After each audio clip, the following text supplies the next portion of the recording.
Friends எல்லாருக்கும் வணக்கம். இது ஆல் சைஸ் ப்ளவுஸ் ஆம் கோல் ஹைட் மெஷர்மெண்ட் சார்ட் தான் பார்க்க போகிறோம். நம்ம இப்போ ஆம் கோல் ஹைட்ங்கிறது ஏபி வந்து நமக்கு செஸ்டோட அளவு, சி அண்ட் டி வந்து இந்த பாக்ஸ் இருக்குது இல்லையா, இதுதான் ஆம் கோல் ஹைட். இதுக்கான ஃபார்முலா என்னென்னா, செஸ்ட்டை வந்து 6ஆல் டிவைட் பண்ணி வர ஆன்சரை வந்து 0.5 அதாவது ½ இன்ச்சால் மைனஸ் பண்ணோம்னா அந்த ஆன்சர் தான் வந்து நமக்கு ஆம் கோலோட ஹைட். இப்போ இந்த ஃபார்முலாவில் நமக்கு எந்த சைஸுக்கு எந்த அளவு ஆம் கோல் ஹைட் வருதுங்கிறத இந்த வீடியோவில் டீட்டெயிலாக பார்த்துடலாம்.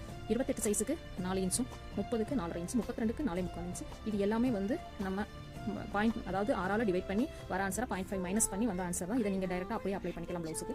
34க்கு 5 இன்ச், 36க்கு 5.5 இன்ச்சு, 38க்கு 5.25, 40 சைஸுக்கு 6 இன்ச்சு, 42 சைஸுக்கு 6 இன்ச்சு, 44 சைஸுக்கு 6.25 இன்ச்சு, 46க்கு 7 இன்ச்சு, 48 சைஸுக்கு 7.5 இன்ச்சு, 50 சைஸுக்கு 7.25 இன்ச்சு. இதை ட்ரை பண்ணி பார்த்து பிகினர்ஸ் எல்லாருமே இந்த ஃபார்முலா படி நீங்கள் ஆம் கோல் ஹைட் மார்க் பண்ணி ப்ளவுஸ் கட் பண்ணி ஸ்டிச் பண்ணி பாருங்கள். உங்களுக்கு பர்ஃபெக்டாக இருக்கும். இதில் ஏதாவது டவுட் இருந்ததுன்னா நீங்கள் கமெண்ட்டில் கேளுங்க. வீடியோ பிடிச்சிருந்துச்சுன்னா லைக் பண்ணுங்கள். தேங்க்யூ.